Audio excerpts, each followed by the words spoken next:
رحلة إلى السماء. جد موسى في حضن المسيح. في قرية هادية بين الجبال عاش راجل كبير اسمه موسى، محبوب جدا من الجميع، وقلوب الناس كلها كانت مليانة محبة واحترام ليه. موسى كان بيحب يهزر كتير وحكيم، ودايما ينشر الفرح في كل مكان يروح له. كل صباح كان بيصحى الأطفال بابتسامة كبيرة ويقول: صباح الخير يا حبايبي، ربنا ادانا يوم جديد نشكره عليه كتير، والنهاردة هنتعلم حاجة جديدة مع بعض. وبالليل كان يقعد يحكي لهم قصص مسيحية تربوية جميلة عن المحبة والصدق والأمانة، وكل قصة كانت مليانة حكمة عميقة. الكل كان بيحب يسمع صوته، وضحكته كانت تملى البيت دفء وفرح. يوم من الأيام موسى حس بتعب شديد، وقال لعائلته بصوت هادي: حاسس إن حان وقتي، إن ربنا ياخدني معاه في السماء. ما تحزنوش ولا تزعلوا، أنا هفضل معاكم بروحي وصلاتي ليكم. وخبر انتقاله من عالمنا الفاني وصل بسرعة، وبيت العيلة كله غرق في الحزن، والدموع ملت العيون من غير توقف.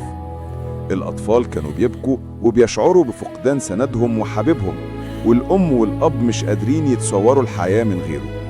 وفي تلك الليلة كانت تعزية ربنا ليهم، لما حلمت الأسرة بموسى واقف قدامهم مبتسم، وملابسه تلمع كأنها ضوء الشمس في يوم صافي، وبيضة مثل الملائكة. موسى قال بصوت هادي مليان حب: يا حبايبي، افتكروا كلامي، قلتلكم ما تحزنوش ولا تزعلوا، لأن أنا دلوقتي في السماء، حيث ما لم ترى عين ولم تسمع أذن ولم يخطر على بال إنسان ما أعده الله للذين يحبونه. كورنثوس الأولى الإصحاح 2 الآية 9. مكان مليان فرح وسلام. صلواتكم ومحبتكم هي اللي هتخلي قلبي معاكم دايما، لكن حزنكم هيزعلني ومش هيخليني أعرف أشوفكم، لأن هنا المكان الذي هرب منه الكآبة والحزن والتنهد ووجع القلب إلى الأبد. ردت الأم وقالت بحزن: لكن إحنا مش قادرين نعيش من غيرك.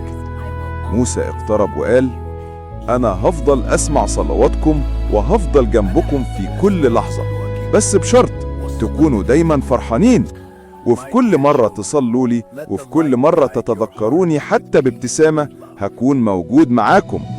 الأطفال اتجمعوا حواليه وقالوا: يعني لما نصلي ونفتكر قصصك وضحكتك إحنا هنحس بيك معانا؟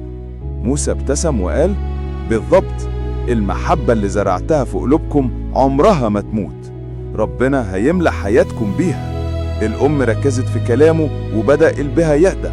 موسى ذكرهم: اوعوا تنسوا كلمات بولس: ثم لا أريد أن تجهلوا أيها الإخوة من جهة الراقدين، لكي لا تحزنوا كالباقين الذين لا رجاء لهم. تسالونيقي الأولى الإصحاح 4 الآية 13. الأطفال كانوا يستمعوا بإصغاء، وبدأوا يحسوا بشعور غريب من الطمأنينة، وكأن السماء قربتهم لموسى أكتر. موسى قال لهم كمان بحنان: حتى لو جسمي مش موجود، قلبي وروحي هيكونوا موجودين في كل صلاة وكل ذكرى حلوة. وساعتها صحيوا كلهم من الحلم، ومن اليوم ده كل مرة يحزنوا كانوا يفتكروا موسى ويصلوا له، ويحسوا إنه مع كل واحد فيهم، كأن حبه لم ينتهي أبدا. في مرة الأطفال حاولوا يقلدوا ضحك موسى المميز، والبيت يمتلئ بالضحك رغم الحزن. الأم قالت بابتسامة ولكن دموعها في عينيها: حتى في الضحك موسى موجود معانا. الأسرة كل يوم تصلي له وتتذكر نصايحه وتشارك المحبة مع الناس التانية في القرية.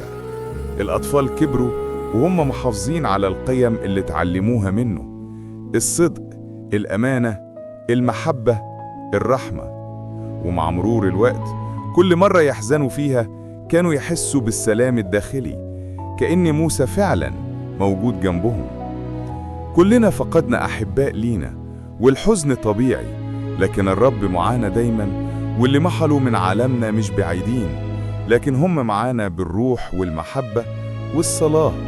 وهكذا فهمت الأسرة إن الموت مش نهاية، بل بداية لحياة أبدية مع الله، وإن الصلاة والذكرى الحلوة بتحول الحزن لسلام داخلي وفرح، وبتفضل السيرة الحلوة للناس اللي سبقتنا على السما موجودة وعايشة بينا، حتى لو فات على انتقالهم من عالمنا سنين. تعال نصلي ليهم ونقول: تفضل يا رب نيح نفوسهم جميعا في حضن آبائنا القديسين إبراهيم وإسحاق ويعقوب في موضع خضرة على ماء الراحة في فردوس النعيم، الموضع الذي هرب منه الحزن والكآبة والتنهد في نور قديسيك. أقم أجسادهم في اليوم الذي رسمته كمواعيدك الحقيقية غير الكاذبة. هب لهم خيرات مواعيدك ما لم تره عين ولم تسمع به أذن ولم يخطر على قلب بشر، ما أعددته يا الله لمحبي اسمك القدوس، لأنه لا يكون موت لعبادك بل هو انتقال. أوشية الراقدين، الخلاج المقدس. ارسلها لكل حد فقد عزيز عليه ومحتاج رسالة تعزية، ولا تنسى تعمل لايك وتشترك في القناة. سلام.